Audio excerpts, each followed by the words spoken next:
Hello again. I am being called to share some information that can help us as we remember who we are. I appreciate you showing up. If you are guided to leave a comment, is most appreciated as I can resonate most clearly with the collective that is receiving these messages um, with your comments. It doesn't have to be personal, just any old comment will do, and I'll pick up on the energies.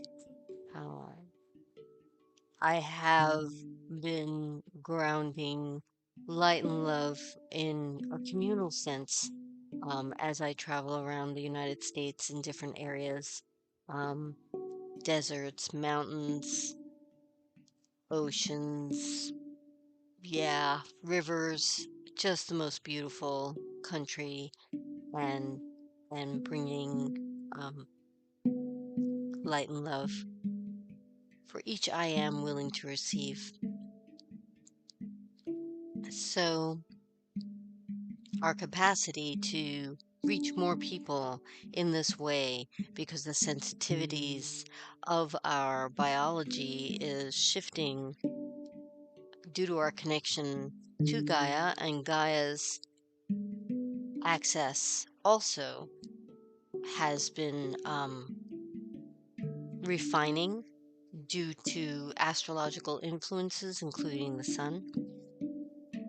There's so many things going on, and my perception of it is very sentient. I and that's what I'm sharing is how to feel through this. How to feel more through this? How human beings are sentient more than intellectual. And how do we get into that heart language? Where's that coherence? How is it that we can drop down out of our head more frequently until the communication between the pineal gland and the heart and the higher heart thymus gland are in coherence? Yeah, yeah. So I'm that's my work, been my work, and it is we're not done. I'm not done. Definitely not done. um, but that's the beauty of this incarnation is that we have access now in a way that has never been before.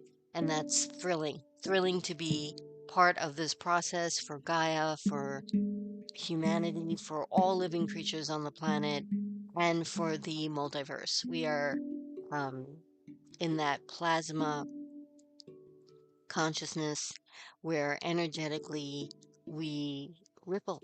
We just ripple throughout the universe. There is no separation. And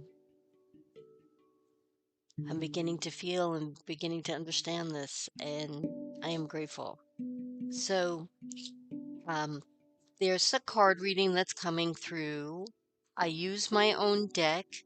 I will possibly make this available to others in the coming year. Um, right now, it's a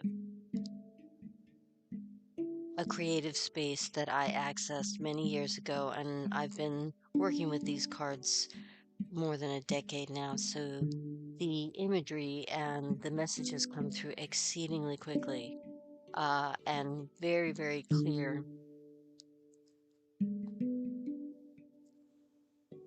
The the first refinement or memory that would like to come through as general focus right now. We are in we got like one foot in one place, one kind of life and focus where we're still um working at our job that we may or may not really align with, we're still, a little pressured by um, financial worries or possible concerns for social and moral issues. And then on the other side of things, if you create time for it, you have this alignment that we're nurturing.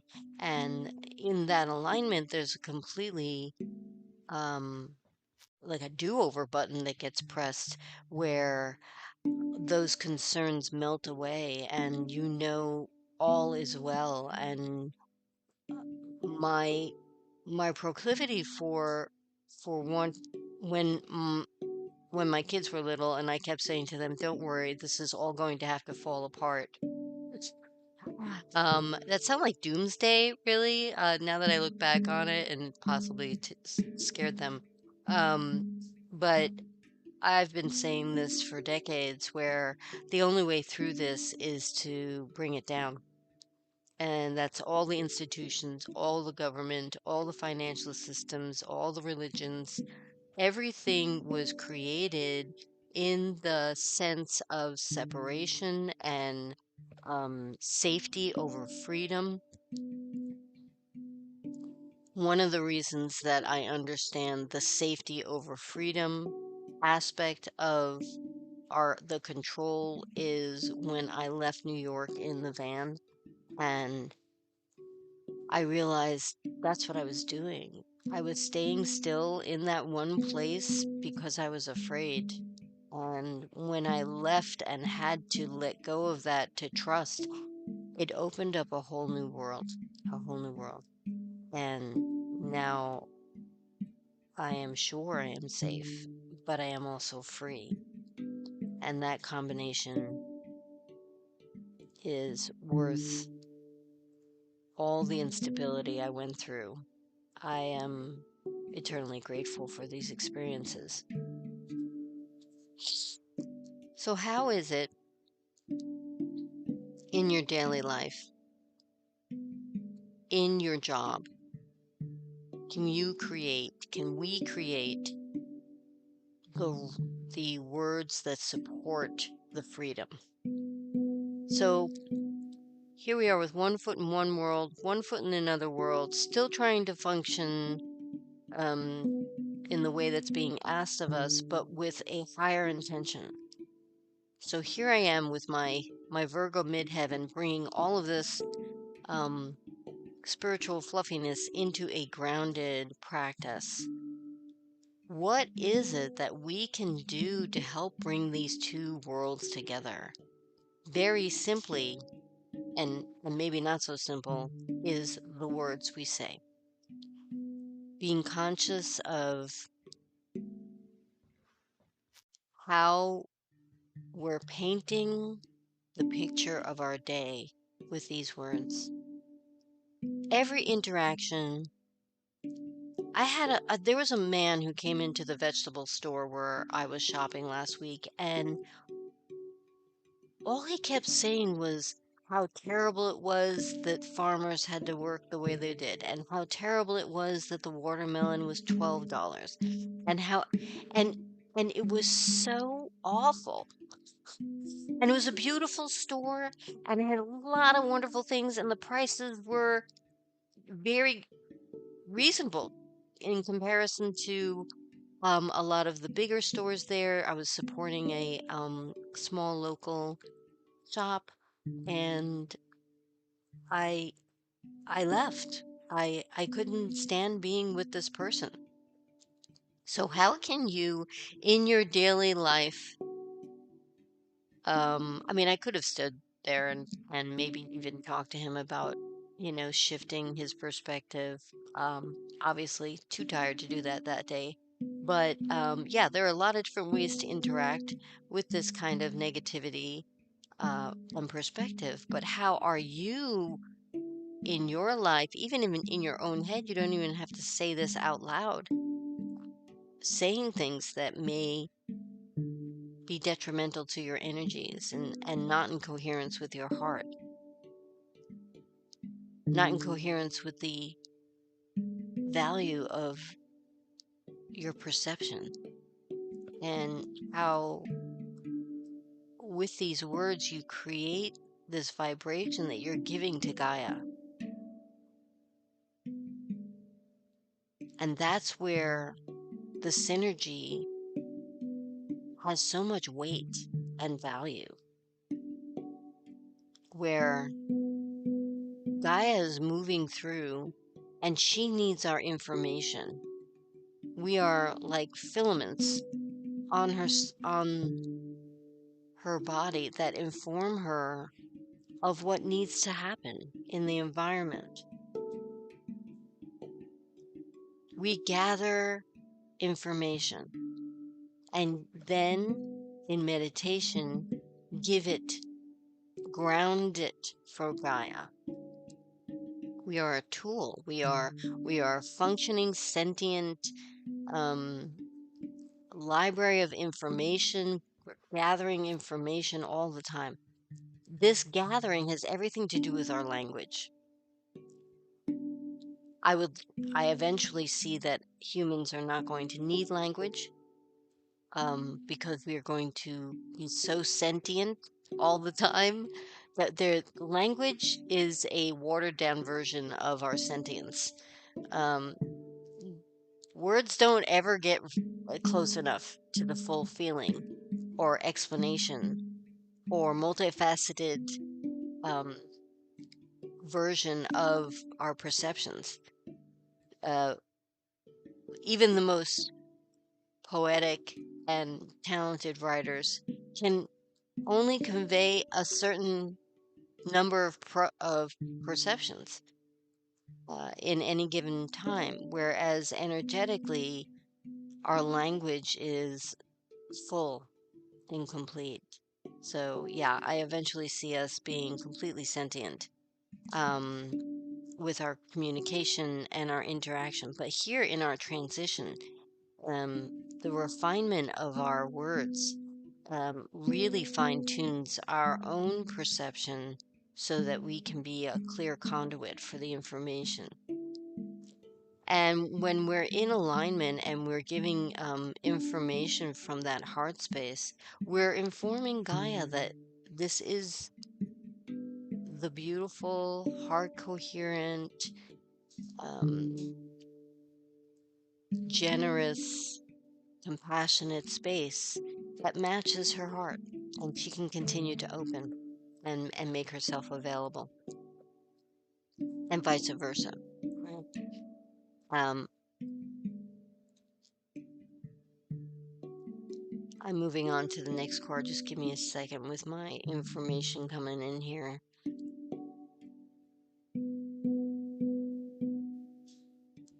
There is everything about this process that will show itself in reflection of the body's vitality, the body being joyful, resting well, coming back into energy when you need it.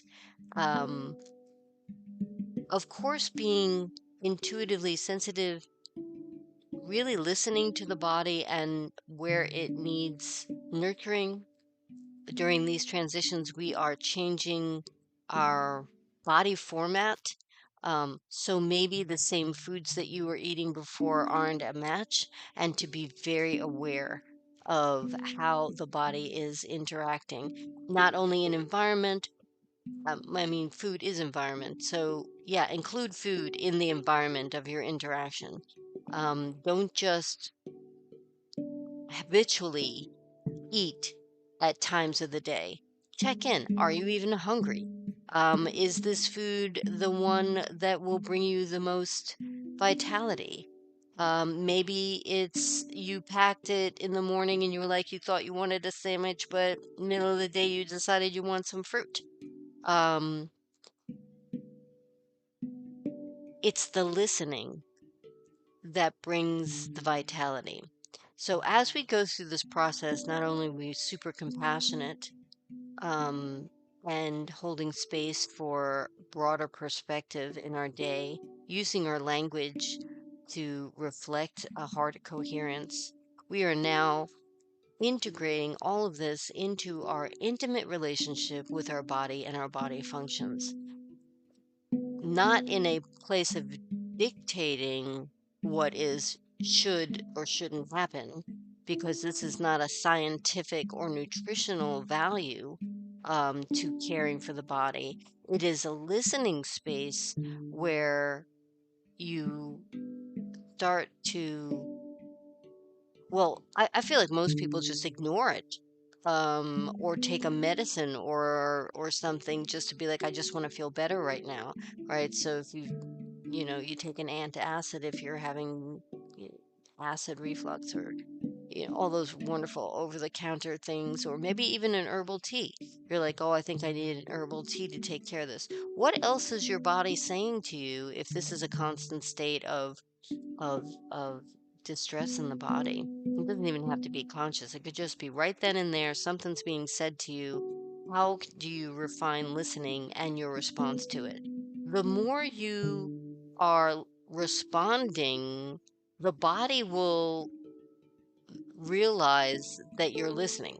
And then so the communication streamlines the more you practice. And this goes along with the same idea of learning how to meditate. The more you do it, the more it's like strengthening a muscle when you're doing exercise. You have to figure out your own language. Even your guides and your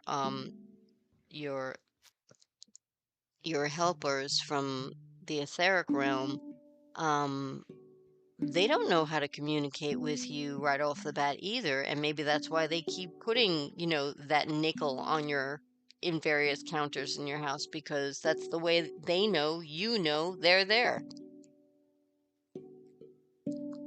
If you want more communication, you're going to have to refine that from this side and explain to them, this is how I want to know you're here. So if you want to shift it up, you say, I would like you to, make me aware of time on a clock. I want the numbers 1, 2, 3. Um, or numbers 1, 2, 3 in, on license plates or other various places in your life coming up. Then you will know by your dictation that the communication's actually happening, and you can refine that even more and more until it becomes more fluid. It's like baby steps into a muscle that's just underdeveloped because it's there. We have it mapped into our DNA. We just need to flip the switch on that, um, and practice. So, this is the same information that's coming through about your health and vitality. This is something to practice, not ignore, not just medicate, but find out why or what's going on. Um, there's something I do called a walkabout, where we go through the body and uncover areas that have a story to say, and how can we be receptive to understanding why these areas of the body have hacked away some event in the life, because we were unable to really function during the time, and manage the trauma or drama, and we ended up just putting it in a file in our body because we are the librarians. And how do we access that and give it back to Gaia so that we can clear it and she can have the information? Um, these are tools that we have that we can develop. The final card that I've pulled is mo- the, it's like the cherry on the top of the reading. With all of this information that's coming through, the gift at the kernel of this is really your connection to yourself, to your real self, to your essential self, to the spirit or soul, the human soul inside this experience. I There are many people I have met who have many influences within their experience, to help guide the soul. And right now, the soul, our human soul, is asking for sovereignty. And this is how we create that language for our body and our soul to have this connection to Gaia, because that trinity, right? We have soul, body, and Mother Gaia is the sacred map for our development and our movement forward. Our human soul is requiring right now that we say thank you and have much appreciation for our helpers and guides, but start to stand within our own energies and really develop each one and their abilities to be sensitive, and receptive to their own experience.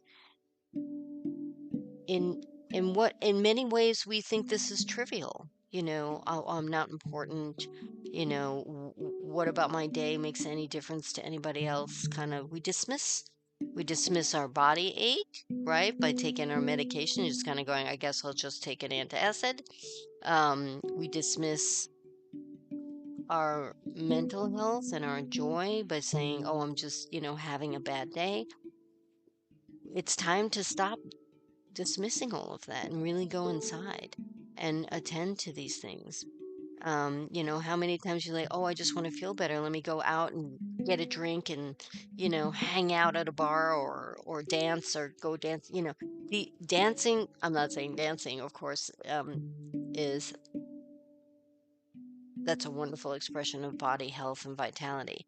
It is the combination of the inebriation or the drug use to think that we need that to feel better. Whereas the enormous amount of joy and vitality that's within our body that we have locked down and refuse access by truncating this communication we have, that's the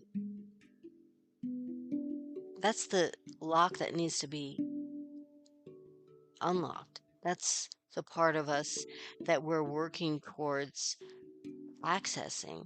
And it has everything to do with how our DNA has held these access points in like a frozen treasure chest of information.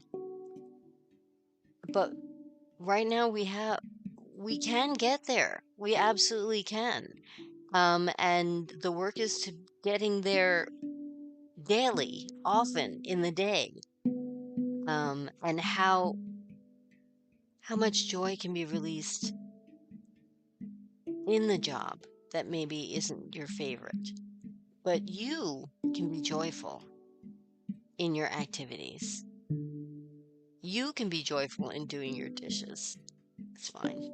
It's part of taking care of the body. Where's the joy?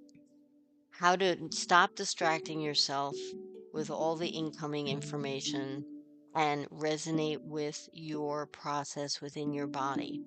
This will also help with all the information and the breakdown of the institutions, because that might feel unsafe.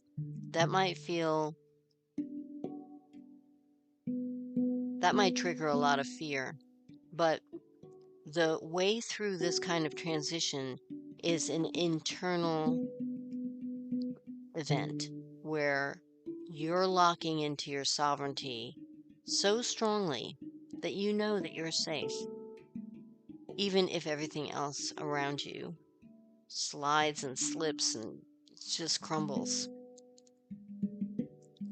And we get to enjoy the process and celebrate the freedom that is ours now and for all of humanity. I am so grateful to have done this reading for myself because now I'm very keyed in and feeling effervescent and knowing the truth of our success, of our freedom, of our sovereignty as something that I've dreamt about for lifetimes and and working towards our own memory, unlocking who we really are and finding the strength in the knowing, the real knowing, the reveal. It is a gift, as uncomfortable as it might seem at first. And as these things revealed, check into the body. How is my body feeling with this? And what practices can you do to help ease these transitions? Um, there's so many, and I'm not about to list them all just because everybody's an individual. And how do you make your body feel better? You know, maybe you're taking a bath, all that stuff, yoga, run, I don't know, bike ride, go to nature. Um, anyway, I wish you all an absolutely brilliant day, and we're doing it. We're doing it right now, and this is an insanely gorgeous time to be alive. Please leave a comment. Let's let's open up this collective to individual heart space so that I can refine the messages to reflect the collective. Love you all. Thank you.